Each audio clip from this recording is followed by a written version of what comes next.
Okay. Where are we? 11a3. Okay, amazing. So basically, we're discussing Mishnah was talking about when you're allowed to divide, when you're not allowed to divide, and we basically said that there's a certain amount of basic measurements that you cannot divide under. Meaning, obviously, you could divide whenever you want if everyone wants to. But if one party does not want to divide, you can't force them unless there's, let's say, 4x4 amot for the chatzer, and then for the field there's a different amount, and for the garden there's a different amount.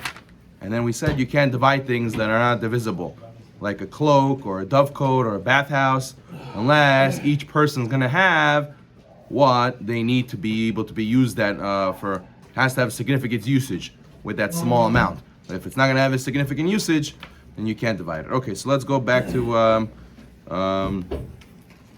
let's see, where are we? Oh yeah, let's do the bottom 11a3 on the right side. So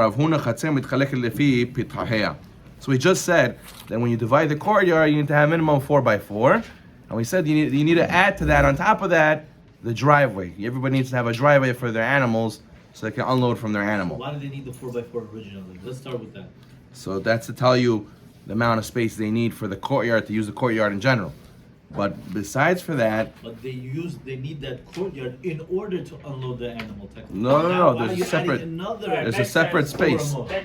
There's a separate space in front of your house where you need to have a place where you can unload the stuff that you bring home with your animal. You came right, exactly. So now why do you have to have another 4x4? Because whenever I buy a house, it used to come with area of a courtyard to use in front of my house, right? So that is called my courtyard, but I also need a driveway. Unload. No, used for many different things. I need to use to hang out with my family, to go do yard work. But that's in the back. We're talking about the front now. I'm talking about where the entrance to the house was an alley, and everyone had this courtyard in front, and all the buildings shared the same field. So now the question is, how do we divide it to each house? So we said each house deserves 4x4, and on top of that, even when you want to divide, you need to give each person also a space for his own driveway. That's it. That's all we said. When you want to divide this bigger area. A setback. Imagine your property line. My only question is, you already gave them the 4x4 space in order for them to unload. Now why do you need That's a general 4x4 is just a general space for everybody. No, it's not. For each person. No, For it's each not. person. For each person. Courtyard is not for animals. It's for you to use it for whatever you need to use it for. Everybody uses their front yard or their backyard for many different things. So that's what a courtyard is used for. And you need also space for your animal to bring in your Costco shopping. So therefore, you need to give a guy both 4x4 and a driveway. So Rav Huna says, in a courtyard, it's divided according to its entrances, which means the entrances of the house and the courtyard. 34. Rav Huna speaks specifically of the case of a man who owned the courtyard, contained two houses. One house had two entrances to the courtyard. The other one only had one. Before his death, the man orally bequeathed one house to one of his sons and the second house to his other son. He did not, however, allocate the courtyard between his two sons. So he said, Ephraim gets the two-door house, and Menashe gets the one-door house. But then Ephraim and Menashe talking about, okay, what are we going to do with the courtyard? We want to split the courtyard too. So Ephraim starts saying, well, I have a two-entrance house, so I deserve more space. Menashe says, where do you get that from? Who said? 50-50. 4x4 for me, 4x4 for you. So says that Rav Huna, no, the courtyard is divided according to its entrances. The more entrances you have, the more space you get. So let's see the note. Subsequently, the brothers decided to divide their courtyard. Rav Huna rules the brother who received the house with two entrances is entitled to 2/3 share of the courtyard, while his sibling, the owner of the house with only one entrance, is awarded the remaining 1/3 share. For since the house with two entrances makes greater use of the courtyard, we presume that the father intended to grant its owner a proportionally larger share thereof. Shouldn't the older one get the larger space? Not necessarily, because here we're talking about where the father bequeathed while he was alive. which means he gifted it. If you had a will, or the guy died without any commanding to his family, so you're right. The Torah gives the firstborn double portion. He could choose what he wants first. But here it's where he gave it a gift. So what happened? So now Navainskis, they like this. They like two entrance house. Why? That way Kelin can live with them and Domot can live with them, right? Okay, so then what? So therefore, since they're going to have a separate basement entrance, so therefore they're going to need more space for the courtyard because there's more people there. Because would never put their parents in the basement, Rabbi. No, why? The parents live on top and the couple live on the bottom. No? Okay. Everybody lives on the same floor, my no. Oh yeah? Usually the parents would live on the first floor because they don't have to take the stairs. Yeah, and the younger couple live upstairs. Upstairs. Okay, fine. So whatever it may be, since it's a two-entrance house, they deserve more space. Rav Huna's ruling does not apply in the case of heirs who work out the division of estate themselves, or in the case of partners who agree to divide. For in each of those cases, we presume that each party, even the one that takes the house with the one entrance, agrees only to an equal share of the courtyard. Okay, so this is a case where specifically he gifted it to them before he died. Okay, says Rav Chizda. Rav Chizda argues. Rav Chizda amar notnin arba amod l'chol petach v'petach. Rav Chizda says we give 4 amot to each and every entrance. Shah halkim b'shaveh. And the brothers divide the remainder of the courtyard equally. Rav Chizda maintains that the father did not intend for the owner of the house with 2 entrances to receive any advantage in the courtyard other than the extra 4 amot to which he was entitled in any event. So let's say you have a courtyard that's 20 amot by 20 amot. So according to Rav Huna, how much is supposed to be split? It's supposed to be split 2/3 to the guy with 2 doors and 1/3 to the guy with 1 door. Based on every entrance. Yeah, but according to Rav Chizda, he says no. You get 4 amot for every entrance, and the rest is split equally. Okay, Tanya Kavet Rav Chizda 11a4. A Batra was taught according to Rav Chizda. If you have the entrances of a house of a courtyard, there's an allotment of 4 amot as part of the division of the courtyard. Let's say you had multiple houses in this courtyard. One partner had 1 entrance, and this one had 2 entrances. This one he has one entrance, notel 4 amot. He takes only 4 amot. And this one that has 2, this one that has 2 entrances, notel 8 amot. He takes 8 amot. The shar halkin shaveh, and the rest they split equally. So you see, this Batra is like Rav Chizda. Okay, it's good. Let's say this partner had an entrance 8 amot wide. He takes 8 amot opposite the entrance and 4 amot in the courtyard. What does it mean 4 amot in the courtyard? Sounds like it's on top of this 8 amot. Sounds like he gets 12 amot total, no? Says the Gemara, 4 amot b'chatzer ma yavitayu. What's the purpose of this 4 amot in the courtyard? He already has 8 amot. Amar Abaye, this is what the Gemara is saying. Noter 8 amot be'or chatzer, 4 amot rohav chatzer. He takes 8 amot along the length of the courtyard, in front of his wide entrance, and 4 amot along the width of the courtyard. That is, the owner receives an 8 amah by 4 amah parcel of land in front of his entrance. Thus, 4 amot in the courtyard does not mean a second piece, rather it's describing how deep his 8 amah strip will be. Can you explain that, like in terms of it's in the front of the courtyard? So used to have back in the day, public, huge. They used to have like a Queens Boulevard, yeah. They used to have like a huge Queens Boulevard, big road, main road, and they would go and branch off into alleyways, different alleyways. In these alleyways, you would have multiple housing going in like a U shape, and they would share this big grassed area called the courtyard. Now, some people would have it open, some people have it divided. People who wanted to divide, the question is, what's the zoning laws? What's the minimum required that we give each person when you want to divide? So Gemara says 4, because assuming it's a single house with 1 entrance to the house, it deserves 4 amot, mere minimum for usage. That's a normal person's usage.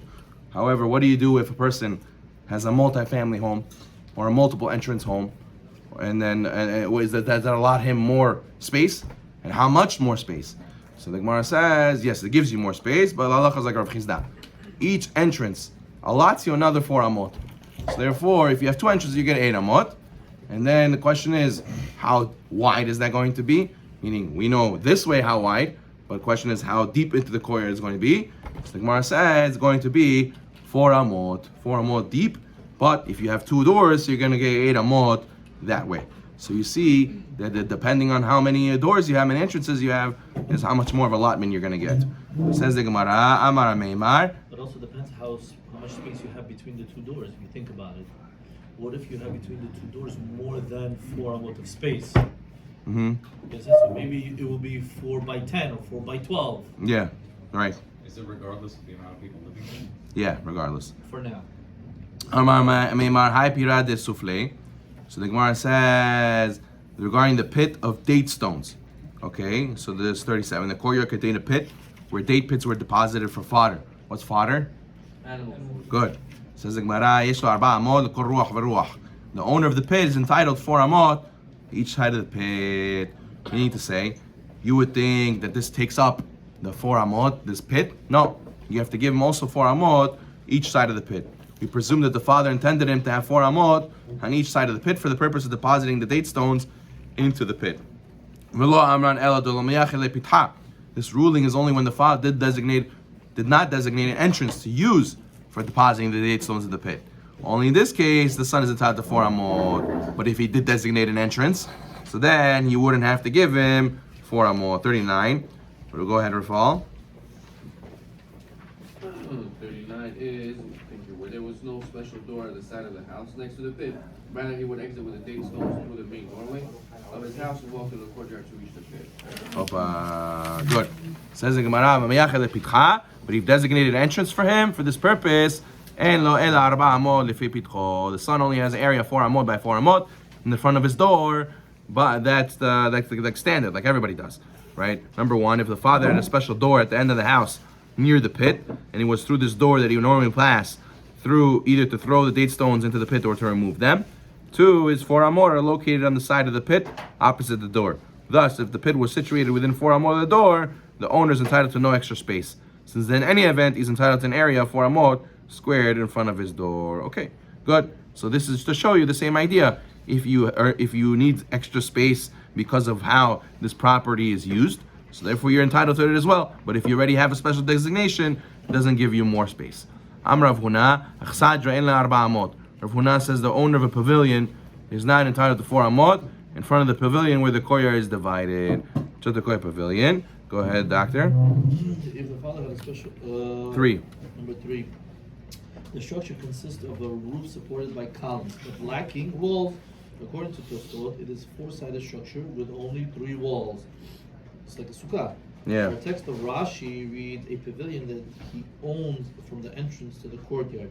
This version implies that the pavilion served as a passage from the courtyard to the house, and the Rav Huna's ruling applies to the house.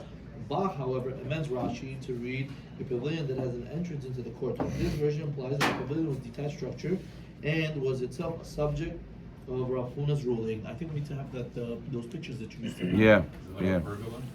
So yeah, similar. That the idea is that it's a open area, but it has some sort of roofing. So what happened? So says the Gemara, you don't get extra 4 amot when you in front of this pavilion when you divide the courtyard. Tamamai. What's the reason that the rabbis gave every person 4 amot in front of each house to get 4 amot in the courtyard? Mishum peruk masao, because of the purpose of unloading one's donkey. In the case of the pavilion, you're able to go inside with your animal, unload it there. You don't need to give another extra 4 amot in front of the pavilion. Nowadays, this is a parking spot. They used to give you a driveway. Now, what do you mean? Why do they give you the 4 amot? They give you the 4 amot so you can come with your animal, unload that animal, and take whatever you need inside your house. All right. So it's like our nowadays Driveway. our driveway. Good. So everybody used to get a driveway in front. So they're Right. saying now that you have this pergola, it doesn't mean you need a 4 amot in front of that pergola. Right. You can go inside the garage Yeah, exactly. and unload your animal. Exactly. That's how I Exactly. understood it. Exactly. Exactly. But then why do you need 2 sets of 4 amot? You already have in front of your house in order to use it. right? And then Right. they gave you another space But- that we talked about but we earlier in the say- courtyard. But that's- now you're adding another That's when you pavilion. have two entrances to the house. So they give you a driveway in front of each entrance. No, that's something separate. But we also said, because like some people were using that as a room. I understand, that's when we get there, but the question that I have is, why are we giving so many of these 4 amot? So again, you have to understand. And you There's, keep saying that you needed to unload. Everything needs to be unloaded, so why do I again, have three areas to unload? there's a courtyard that you use for to garden and to play with your kids and to stand in the That's a sun. backyard. That there's no backyards in the times of Okay, Gemara. that's It's a a front it's a yard. court. It's called a courtyard. It's called a Okay. courtyard. If you needed to go and build a shkaf, you built it in your courtyard. Okay. So then what happens? That's for the courtyard. You need space in front of the entrance of your house to bring your animal. That's something else. Right, So we that- spoke about so it. that- Then on top of that, you have a pavilion. Right. So this space of courtyard, you need to divide equally. Question is, what about my entrance? I need a space in front of my entrance. Correct. You also- Everyone is entitled to that. That's true. Okay. What if I have multiple entrances? So you're entitled to each entrance to giving you another 4 amot, right? And if there's still more land left, you split equally, right? Like Rav Chizda. But now we're saying on his area of where his driveway is supposed to be, where his place to unload is supposed to be, he has a pavilion. Oh, just him. Yeah. In front. Yeah. It's not shared. No. Because when we did it originally, we thought, No. okay, here you have 2 houses, and then you have a pavilion straight in front of them. But you're saying, no, it's like this. Yeah. Yeah. Uh-huh. And what Even happened? if they have a pavilion across from them, so then each one of them doesn't need the 4 amot because they can all go into that pavilion. to No, unload. when you imagine that, it's not equal. Originally, let's say I said I have 2 phones over here, right? This is Right. each house. I thought the pavilion was between. equally in between, but no, he said it could be over here. But it goes all the way into the courtyard, the pavilion. And the question is, so now how is he going to use that space? Where is his 4 amot that he needs to park his animal? The Gemara says we don't give you an extra 4 amot somewhere else because you could use that pavilion with your animal. But Meter of it's on his field, what's the problem? what? We say it's on his field. So what's No, the but problem? again, Because he need to use it to go to his home. again, House the is courtyard. Everything outside is shared. Yes, Specifically. exactly. It's all shared. Everything is shared over here. This empty space of the courtyard is shared. Yes. So now maybe we should designate him a special area extra because part of the courtyard is with a pavilion. Gemara says no, let your animal go in the pavilion. Meter Rav Sheshet asked, we'll end over here. Rav Sheshet asked Rav Huna a question from a Braita. Echad sharei batim, echad sharei achsadrot, yesh lehem 4 amot. We said clearly the Braita, gates of houses and the gates of pavilions, they get an extra 4 amot for unloading purposes when the courtyard is divided. Rav Huna says you don't get an extra. The Braita just says you do. What is it? What are we going to do? Kitanya hi. When do we teach that Braita? B'achsaja de beirav. That was talking about the pavilion of an academy. Since such a pavilion was completely enclosed, furniture was kept there on a permanent basis. So therefore, it's impossible to unload an animal inside. And the case where we said it by us, you don't get extra 4 amot, is because the pergola, the pavilion was not completely closed. So therefore, that's where you don't get an extra 4. Chsaja de beirav shita. Gemara says, are you talking about a Chsaja de beirav, the pavilion of academy, which closed off? Obviously, that you don't get an extra 4 amot. Idruna ma'alyahu. It has 4 walls. It's a regular room. It's not even considered pavilion. So rather, we're talking about what? Roman pavilion. What's a Roman pavilion? Number 8. This type of pavilion was surrounded on all sides by low walls. They did not reach the ceiling. Hence, the Braita's ruling is not obvious. For one might think that the walls did not provide enough protection to keep furniture or other things inside. If that were the case, unloading could take inside the pavilion.